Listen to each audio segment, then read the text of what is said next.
Muy buenas noches.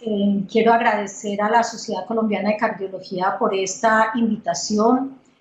Hoy vamos a hablar de un tema muy interesante que es el tema de síndrome metabólico en la mujer.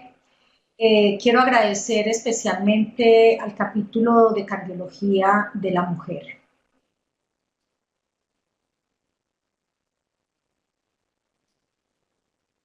El síndrome metabólico es un conjunto de anormalidades metabólicas consideradas como un factor de riesgo para desarrollar enfermedad cardiovascular y diabetes. Y la columna vertebral de este proceso es la resistencia a la insulina, que se encuentra en la mayoría de los pacientes que tienen esta patología.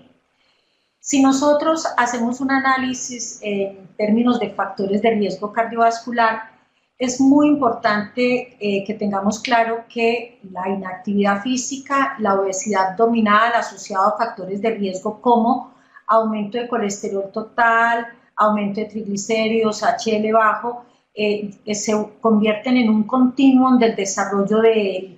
proceso para la presentación de síndrome metabólico. Existen criterios diagnósticos interesantes que tenemos que tener en cuenta, dados por las diferentes sociedades científicas. Una es el ATP3, otra la OMS, otra la Asociación Americana de Endocrinología y la Federación Internacional de Diabetes, en donde para todos ellos es muy importante que el diagnóstico del síndrome metabólico se hace con al menos 3 factores de riesgo,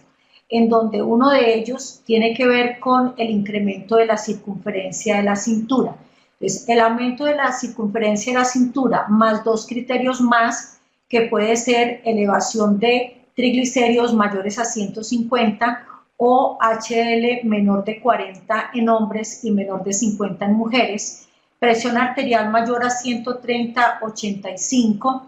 y niveles de insulinoresistencia, en donde aquí podemos tener varios factores: glicemia de ayuno alterado, intolerancia a los carbohidratos o diabetes. Cada uno de estos factores asociados a aumento de circunferencia de la cintura, si sumamos más de 3, podemos entonces hacer el diagnóstico de síndrome metabólico. Frente al tema de la epidemiología, en países como Estados Unidos y México, la prevalencia del síndrome metabólico es alrededor del 25%. En datos dados por la Organización Mundial de la Salud, la prevalencia del síndrome metabólico es de 1.5 billones de adultos mayores de 20 años, y es muy importante que tengamos en cuenta aquí que la prevalencia es mucho mayor en mujeres. En Europa, el síndrome metabólico afecta el 64% de las mujeres y generalmente en ellos se ha encontrado algún grado de resistencia a la insulina, como glicemia de ayuno alterado o intolerancia a los carbohidratos. Frente al tema de población y grupos étnicos y género en América Latina, se ha encontrado de que las mujeres, sobre todo de áreas rurales, tienen una mayor prevalencia de síndrome metabólico y se encuentra asociado con menores niveles educativos. El síndrome metabólico se asocia a sobrepeso y a obesidad, y este es un artículo bien interesante en donde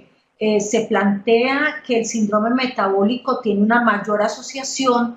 con eventos de riesgo cardiovascular que el mismo sobrepeso o índice de masa corporal aumentado. Podemos ver entonces cómo muchas personas, incluso con pesos normales, con sobrepeso o con obesidad, cuando hay incremento de la proteína C reactiva ultrasensible, este aumento de la proteína C reactiva ultrasensible, que está indicando un grado de inflamación, tiene una mayor relación con dismetabolismo y tiene una mayor relación con presentación de riesgo cardiovascular. Podríamos entonces, acorde a este artículo plantear que el síndrome metabólico, pero no el índice de masa corporal, es el que predice más el riesgo cardiovascular futuro en las mujeres. Nosotros los médicos tenemos que tener mucha prudencia siempre en recomendar a nuestros pacientes pérdida de peso, sobre todo en mujeres que tengan sobrepeso y obesidad, y en generar recomendaciones frente a los controles de los factores de riesgo que son considerables modificables, porque el síndrome metabólico, si se presenta, puede ser una transición al desarrollo de diabetes en nuestros pacientes y al desarrollo de obesidad y riesgo cardiovascular. Cuando se habla de síndrome de ovario poliquístico, se ha encontrado que muchas de las mujeres que tienen ovario poliquístico tienen una relación mayor en la presentación de cuadros de síndrome metabólico. Y es porque las mujeres con ovario poliquístico tienen un cuadro de resistencia a la insulina, tienen cuadros de trastornos hormonales y muchas veces el manejo que se hace con anticonceptivos orales en estas mujeres lleva a que tengan un mayor riesgo de la presentación de síndrome metabólico.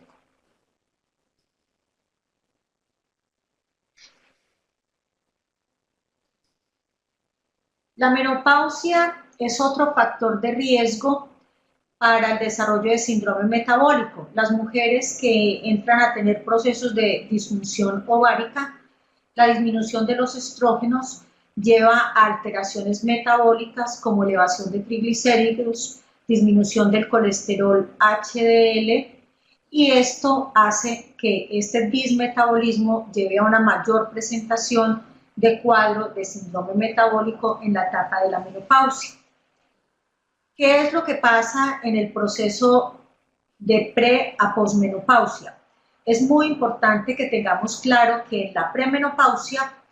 hay una mejor sensibilidad a la insulina, hay LDL, pero LDL en menor cantidad, el HDL es un HDL con mayor apoproteína 1, hay disminución de la proteína C reactiva y hay menos riesgo cardiovascular.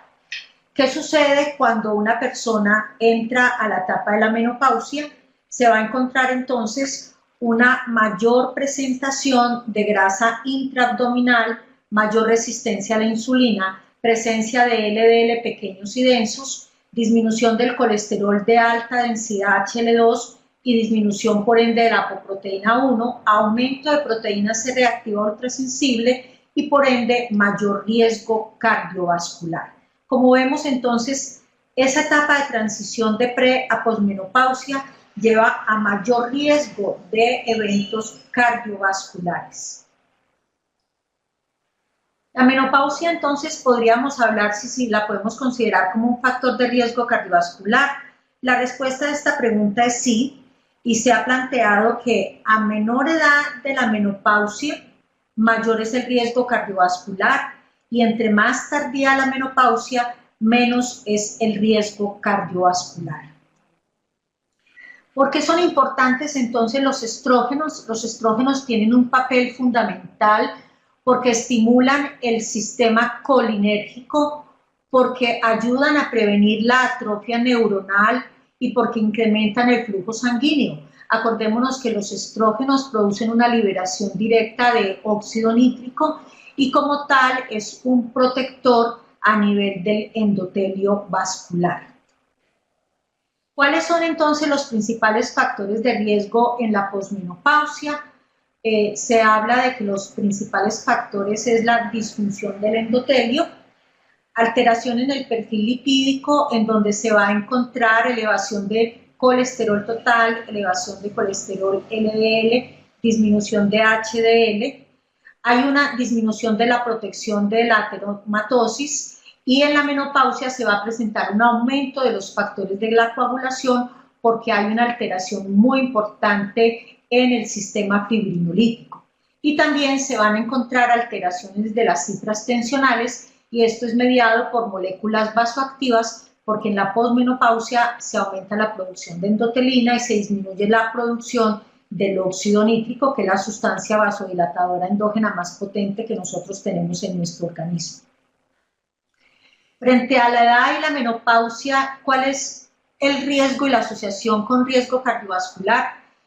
Se han hecho varios análisis y se han encontrado que la exposición a estrógenos endógenos sí protege exactamente contra las enfermedades cardiovasculares. Y de hecho se ha visto en diferentes estudios clínicos que la menopausia precoz puede ser mucho más importante a edades más jóvenes, es decir, entre más temprana la menopausia, mayor es el riesgo de presentar eventos cardiovasculares. En los diferentes estudios clínicos en donde se hace análisis de mujeres con síndrome metabólico, se ha encontrado, por ejemplo, que cambios en el estilo de vida, es decir, una buena alimentación, una buena actividad física y dentro de la buena alimentación el consumo de pescado, específicamente en este estudio del año 2017 se encuentra que el consumo de pescado está relacionado con una forma inversamente proporcional con el desarrollo de síndrome metabólico, porque el consumo de pescado va a producir un mayor incremento de los niveles de colesterol HDL y va a ayudar a reducir triglicéridos, que son dos componentes importantes del diagnóstico del síndrome metabólico. Se ha especulado mucho sobre la utilización de la metformina como terapia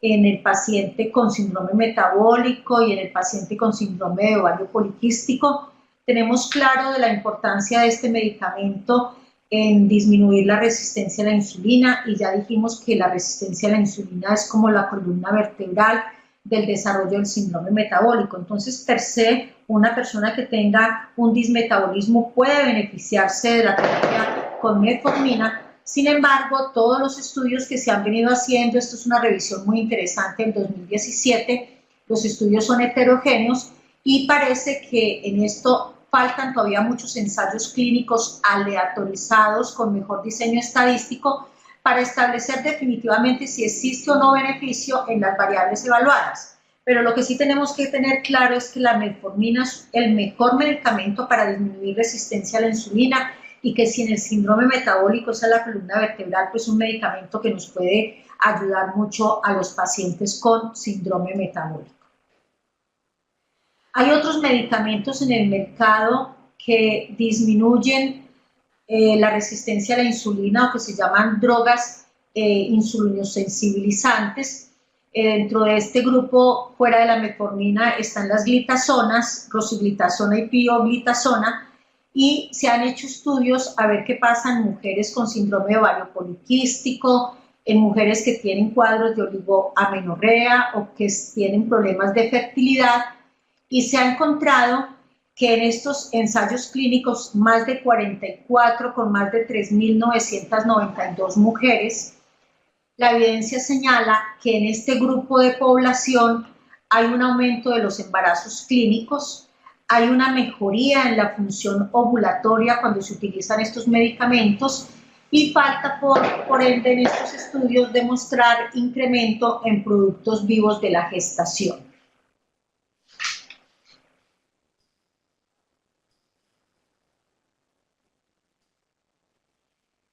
En el tema de relación con cáncer de mama, metformina, diabetes en mujeres posmenopáusicas, se ha visto de que la metformina es un buen medicamento en términos de disminuir en un 25% el riesgo de cáncer de mama en mujeres que tienen posmenopausia. En el tema de síndrome metabólico, embarazos tempranos y riesgo de partos pretérmino, se ha encontrado que el parto pretérmino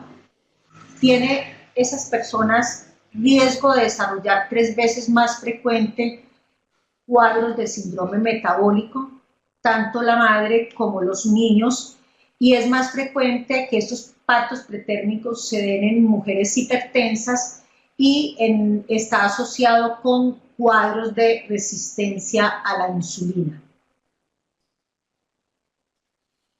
La obesidad y embarazo, se ha encontrado que la obesidad aumenta el riesgo de aborto y de partos pretérmino en el embarazo. Es una de las causas mayores en desarrollar proteinuria, diabetes gestacional y preeclampsia. Y también se ha encontrado que aumenta el riesgo de muerte fetal.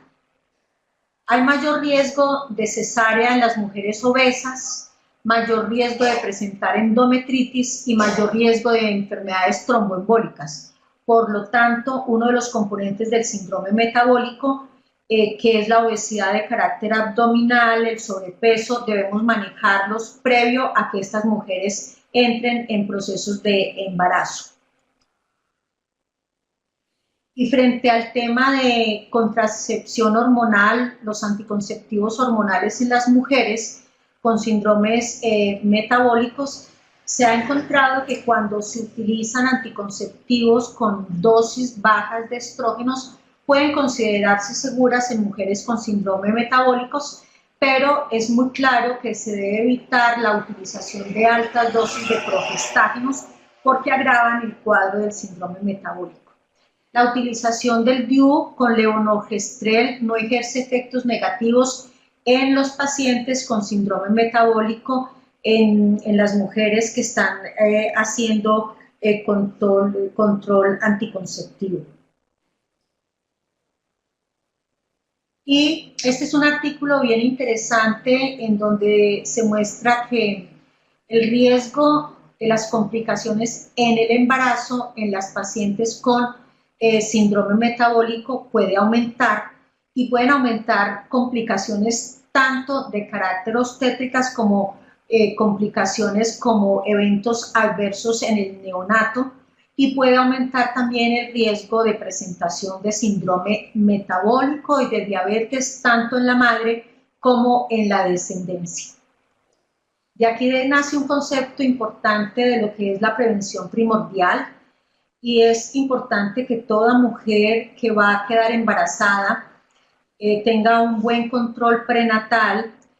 Ese buen control prenatal haga una valoración de el control metabólico y del riesgo cardiovascular que tenga el paciente, porque muchos pacientes, si tienen síndrome de ovario poliquístico y van a quedar embarazadas, tenemos entonces que manejar su cuadro de resistencia a la insulina, y aquí la metformina es un medicamento que tiene una utilización bien interesante para disminuir la resistencia a la insulina que se genera en estos pacientes con síndrome de ovario poliquístico. En todos estos estudios que revisé se plantea que se requiere mucha mayor investigación para establecer realmente el impacto en la salud de las mujeres con síndrome de ovario poliquístico, incluyendo tanto el tema de prevención de diabetes, enfermedad cardiovascular y cáncer endometrial. Como conclusiones, entonces, podríamos decir que el síndrome metabólico es una condición que afecta una gran población, que tiene una mayor prevalencia en mujeres, que el aumento del índice de masa corporal, según las revisiones, no se asocia con un riesgo aumentado de muerte a 3 años, más sí se aumenta con el riesgo de eventos cardiovasculares el incremento de la adiposidad visceral, es decir, el incremento del abdomen, el aumento de la circunferencia de la cintura. El síndrome de ovario poliquístico se asocia a resistencia a la insulina y hay una alta prevalencia de presentación de obesidad, dislipidemia y síndrome metabólico en pacientes que tienen síndrome de ovario poliquístico, y que los anticonceptivos orales tienen una asociación directa con aumento de la resistencia a la insulina y con exacerbación del síndrome metabólico, sobre todo aquellos que tienen una alta dosis de andrógenos. Que la incidencia de síndrome metabólico aumenta en mujeres después de la menopausia y que esto está causando un aumento significativo en el riesgo de las enfermedades cardiovasculares. Que los estrógenos inducen un mecanismo de vasodilatación e inhiben la respuesta de los vasos sanguíneos al insulto y al desarrollo de las lesiones ateroscleróticas. Por lo tanto, es muy importante que tengamos la visión cardioprotectora, sobre todo los estrógenos endógenos, por la liberación del óxido nítrico y toda la protección a nivel de la pared vascular y del endotelio vascular. Que los estrógenos a largo plazo disminuyen el colesterol total y tienen un efecto muy importante en aumentar el colesterol HDL, sobre todo a expensas del HDL2, que es el que es considerado cardioprotector, en donde encontramos la apoproteína A1. Diríamos entonces que lo más importante en el síndrome metabólico es que hagamos un diagnóstico temprano, que hagamos un diagnóstico antes de que se genere el cuadro de insulinoresistencia, porque cuando nosotros tenemos insulinoresistencia ya hay complicaciones de la pared vascular, es decir, ya hay complicaciones cardiovasculares, y que la hiperglicemia está relacionada con complicaciones microvasculares, es decir, con complicaciones de neuro, retina y neuropatía. El paradigma de la realidad clínica, nosotros podríamos decir que cuando empieza a andar el reloj del riesgo cardiovascular en el síndrome metabólico, empieza a andar tempranamente, es decir, el reloj en el síndrome metabólico empieza a andar antes de que se establezcan los cuadros de hiperglicemia, es decir, cuando tenemos cuadros de resistencia a la insulina, donde ya hay daño de la pared vascular y donde ya hay complicaciones cardiovasculares. Debemos evitar que el paciente llegue al estado de hiperglicemia, en donde empiezan las complicaciones de carácter microvascular, neuro, retino y neuropatía. Debemos entonces prevenir el desarrollo del síndrome metabólico. Se plantea en Colombia que 1/4 de la población colombiana ya tiene cuadro de síndrome metabólico y que está completamente subdiagnosticado. Si nosotros vemos los pacientes con glicemias de 126 y 200 miligramos por decilitro en ayunas, esto ya en el contexto cardiovascular es demasiado tarde. Entonces la pregunta es, ¿qué vamos a hacer para detener esta epidemia de muertes prematuras y eventos cardiovasculares? La respuesta es prevenir, prevenir y prevenir. Y con base en esto es muy importante que tengamos claro que aquellos pacientes que tienen bajo peso al nacer, condiciones nutricionales adversas como desnutrición materna, insuficiencia placentaria, retardo del crecimiento intrauterino, diabetes gestacional y preeclampsia, se asocian con obesidad y síndrome metabólico en la vida adulta. Al parecer, esto es secundario a cambios epigenéticos que programan el metabolismo hacia un fenotipo ahorrador de energía. De manera que, según decía Hipócrates, el deber de todo médico es conocer el pasado, diagnosticar el presente y predecir el futuro. Nosotros podemos predecir el futuro y sabemos que si no controlamos adecuadamente los pacientes que tenemos en síndrome metabólico, vamos a tener para el 2030 una epidemia de pacientes infartados, diabéticos y con un incremento del riesgo cardiovascular. Las mujeres que queremos ser longevas, pero esa longevidad tiene que tener una buena calidad de vida. Y para tener una buena calidad de vida, nosotros tenemos que iniciar temprano el abordaje del riesgo cardiovascular, y ese abordaje temprano es manejando los pacientes tempranamente con síndrome metabólico. Quiero entonces invitarlos a que desde ahora tengamos una cultura del diagnóstico temprano, del diagnóstico precoz. Miremos a aquellos todos pacientes aún con peso normal que tienen incrementada la circunferencia de la cintura y analicemos si tienen criterio para diagnosticar síndrome metabólico y empecemos un manejo rápido con cambios terapéuticos en el estilo de vida. Muchísimas gracias. Si desde el auditorio existe alguna pregunta, pues con mucho gusto estaremos prestas a contestarlas. No sé si tengan inquietudes o preguntas o si la conferencia quedó completamente clara para todos ustedes.